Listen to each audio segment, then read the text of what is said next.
আজকের গল্প আয়না বুড়ো বনাম মানুষ। স্বনামধন্য বাঙালি বৈজ্ঞানিক পলাশ তার যুগান্তকারী আবিষ্কারের নাম রেখেছেন আয়না বুড়ো। সারা পৃথিবীর বাজার দাপাচ্ছে এই আয়না বুড়ো, আর্টিফিশিয়ালি ইন্টেলিজেন্ট মিরর, সংক্ষেপে AIM। এই এম অন্তত একখানা যেন বাড়িতে থাকে, এটাই এখন সববার এম, মানে লক্ষ্য। তো এই এমটি হলো পলাশের আয়না বুড়ো। কৌতূহল হচ্ছে তো? শুনুন তবে বলি, আয়না বুড়ো আসলে একটা স্ক্যানিং ডিভাইস। এর সাথে আয়নার বাহ্যিক রূপের দিক থেকে কোনো মিল নেই, কিন্তু কাজে মারাত্মক মিল আছে। আয়নায় আমরা দেখি নিজের বাহ্যিক রূপ, আর আয়না বুড়ো নিজের মধ্যে ধারণ করে আমাদের মস্তিষ্ক, আমাদের চিন্তা, আমাদের বুদ্ধি, আমাদের মন। আগেকার দিনের পোর্টেবল টিভির মতো দেখতে এই আয়না বুড়ো। এর স্ক্রিনের চারপাশে আছে বেশ কিছু স্ক্যানিং লেন্স। আয়না বুড়োর সামনে দাঁড়িয়ে কিছু সুইচ টিপে নিজের মুখ এমন জায়গায় রাখতে হবে যেন সেই মুখের প্রতিবিম্ব তৈরি হয় স্ক্রিনের অন্তত 90% অংশ জুড়ে। তারপর মিনিট দুয়েক ব্যাস, আয়না বুড়োর CPU অর্থাৎ সেন্ট্রাল প্রসেসিং ইউনিট আপনার মস্তিষ্কের সাথে কানেক্টেড হয়ে যাবে। ব্যাস, আর কি, একটা সবুজ আলো জ্বলে উঠলেই আপনি বুঝবেন এই কানেকশন প্রক্রিয়া সম্পূর্ণ হয়েছে। এবার আপনি স্ক্রিনে তাকিয়ে মনে মনেই কোনো প্রশ্ন করুন। আয়না বুড়ো নিঃশব্দেই আপনার প্রশ্নের উত্তর দিয়ে দেবে মুহূর্তের মধ্যে।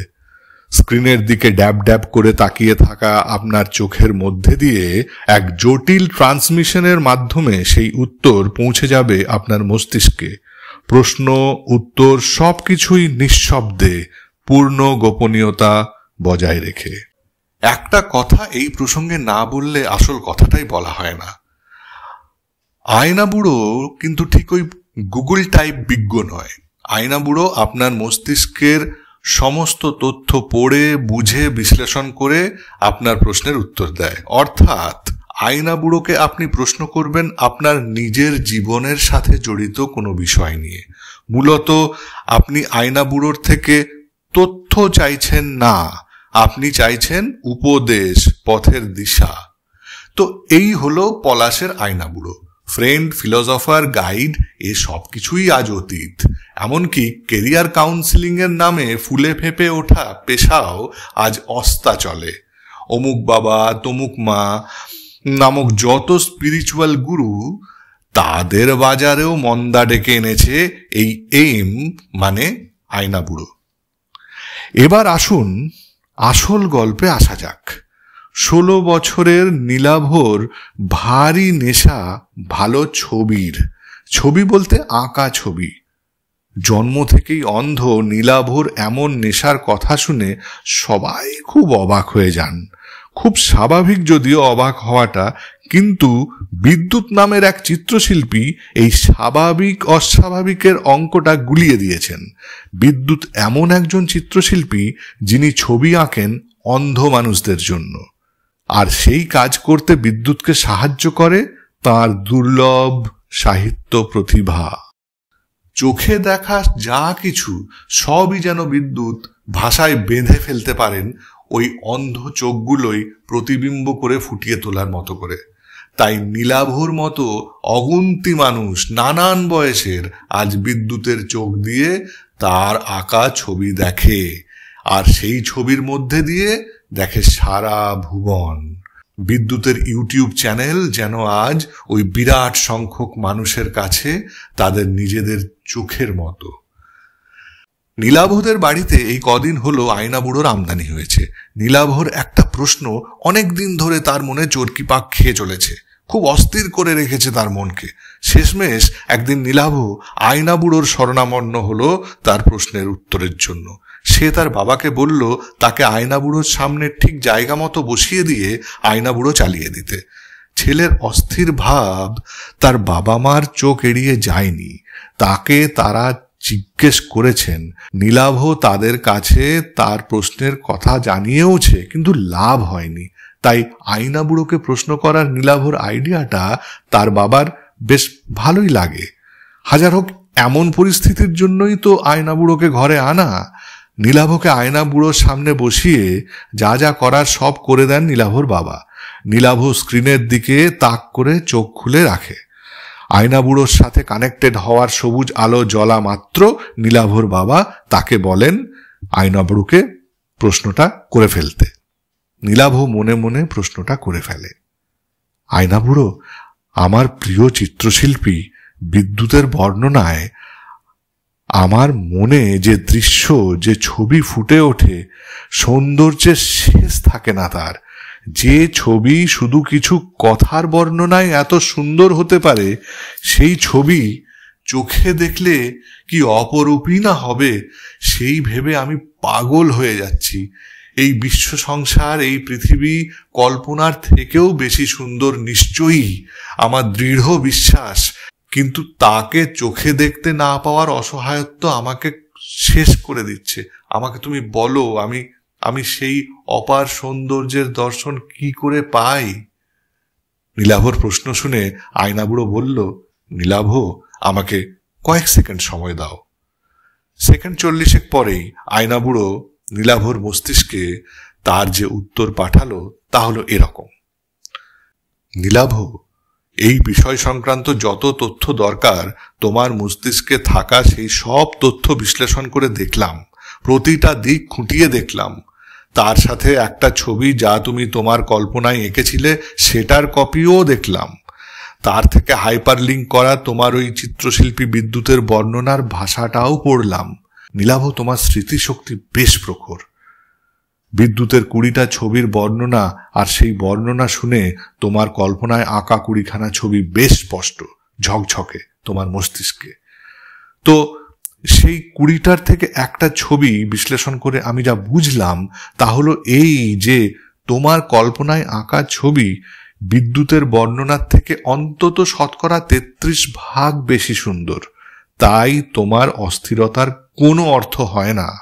বরং আমি বলবো, তুমি যদি বিদ্যুতের ওই ছবি তোমার চোখে দেখতে, তাহলে হয়তো তোমার অতটা সুন্দর লাগতো না।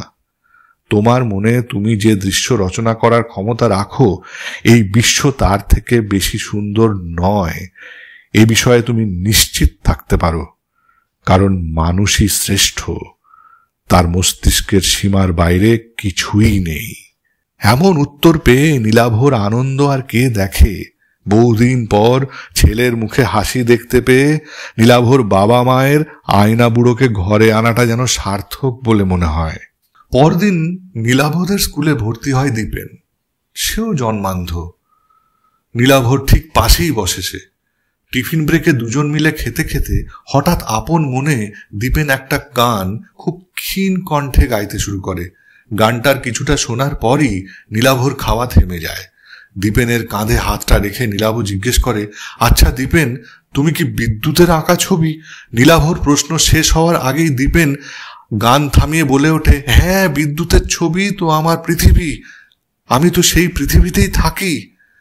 নীলাভ অস্থির হয়ে দীপেনের মুখে হাত দিয়ে চেপে চুপ করিয়ে দিয়ে জিজ্ঞেস করে, এই যে গানটা তুমি গাইছিলে, ওটা তো বিদ্যুতের আঁকা আমার পৃথিবী ছবিটার বর্ণনা, তাই না? কিন্তু এ গান তোমায় কে শোনালো? বিদ্যুৎ তো এই ছবির বর্ণনায় একটা কবিতা বলেছিলেন, এই গানে তো সেই কথা নেই। বিদ্যুতের সেই কবিতা শুনে আমার কল্পনায় আঁকা আমার পৃথিবীর থেকে তো তোমার এই গানের আমার পৃথিবী অনেক অনেক বেশি সুন্দর। কার থেকে পেলে তুমি এই গান? দীপেন একটু হেসে বলল, এ গান তো আমার তৈরি। তোমার তৈরি? নীলাভ আরো অস্থির হয়ে পড়ে। তাকে তো আয়না বুড়ো বলেছে তার কল্পনার আঁকা ছবি বিদ্যুতের আসল ছবির থেকেও বেশি সুন্দর। যদি তাই হতো তাহলে কেন বিদ্যুতের আঁকা আমার পৃথিবী ছবিটা তার নিজের কল্পনায় যা তার থেকে অনেক বেশি সুন্দর হয়ে ফুটে উঠল দীপেনের গানটা শুনে? তাহলে তো তার অস্থিরতা অনর্থক ছিল না। তার কল্পনার ছবির থেকেও আসল ছবি অনেক বেশি সুন্দর হতেই পারে, আর তা পারে বলেই দীপেনের গানে একই ছবি আরো সুন্দর হয়ে ওঠে। হয়তো দীপেনের গানে ফুটে ওঠা ছবির থেকেও বেশি সুন্দর আসল ছবি। নীলাভ যেন আর কিছু ভাবতে পারছে না। সে শুধু ভাবছে, এবার সে কার কাছে যাবে তার প্রশ্নের উত্তর পেতে? কে তাকে বলে দেবে এই বিশ্ব সংসারের অপার সৌন্দর্য চাক্ষুষ করার উপায়? নীলাভর নীরবতা দীপেন যেন বুঝে ফেলে। না কোনো আর্টিফিশিয়ালি ইন্টেলিজেন্ট মস্তিষ্ক নেই দীপেনের কাছে। তার আছে মানুষের মন, চেতনা। সেই মনও খুব সহজে কানেক্টেড হয়ে যাওয়ার ক্ষমতা রাখে বহু মনের সাথে। সেই কানেকশন থেকেই দীপেন নীলাভর পিঠে হাত রেখে বলল, বন্ধু, একদিন চল, বিদ্যুতের কাছে নিয়ে যাই তোকে। আমিও তোর মতোই অস্থির ছিলাম। এই ভুবনের অসীম সৌন্দর্য উপভোগ করতে পারবো না শুধু চোখ দুটো অকেজো বলে? এই অসহায়ত্ব আমাকে যখন শেষ করে দিচ্ছিল, ঠিক তখন আমার বাবা একদিন বিদ্যুতের কাছে একটু সময় চেয়ে আমাকে ওনার কাছে নিয়ে যান। আমার মনের অবস্থার কথা শুনে বিদ্যুৎ বলেছিলেন, ছবি আঁকতে থাকো, আমার ছবির কথা শুনে যত পারো ছবি আঁকো, মনের খাতার পাতার পর পাতা জুড়ে শুধু ছবি আঁকো। আমার ছবির কথা শুনে যে ছবিটা প্রথম আঁকবে তাকে ভুলে গিয়ে দ্বিতীয় একটা ছবি আঁকো, তাকে ভুলে গিয়ে তৃতীয়বার আরেকটা ছবি আঁকো, তারপর সব ছবিগুলো একসাথে দেখো, পাশাপাশি রেখে, একটার ওপর আরেকটা রেখে। দেখবে তুমি ঈশ্বর, তুমি স্রষ্টা। খোলা চোখে দেখা পৃথিবীর থেকে অনেক বেশি সুন্দর পৃথিবী দেখা হয়ে যাবে তোমার। ব্যাস, আমার মন শান্ত হয়ে গেল। সৃষ্টি কাজে লেগে পড়লাম। অসীম সৌন্দর্যের এই সৃষ্টির রূপের সীমা বলে কিছু নেই, তাই আমারও সেই সৌন্দর্য উপভোগ করার কোনো শেষ নেই। আমাদের গোটা সমাজটা আজ আয়না বুড়োর সামনে নিঃশর্তে আত্মসমর্পণ করে দিতে রাজি। নীলাভর মতো হাতে গোনা কিছু মানুষ হয়তো কাকতালীয়ভাবে দীপেনের মতো বন্ধু পেয়ে চেতনা ফিরে পায়, কিন্তু দীপেনের বাবার মতো একজন সচেতন মানুষ হওয়াটা কিন্তু কোনো কাকতালীয় ঘটনার উপর নির্ভরশীল নয়। আমরা সবাই চাইলে ওই দীপেনের বাবার মতো হতেই পারি, কারণ দীপেনের বাবা তার ছেলেকে প্রশ্নের উত্তরের জন্য চেতনার শরণাপন্ন হতে শেখান, যে চেতনা জন্ম থেকেই অকৃত্রিম বন্ধুর মতো তার সাথে সাথেই আছে। দীপেনের বাবার মতোই আমাদের দরকার আরো অনেক চিত্রশিল্পী বিদ্যুৎ।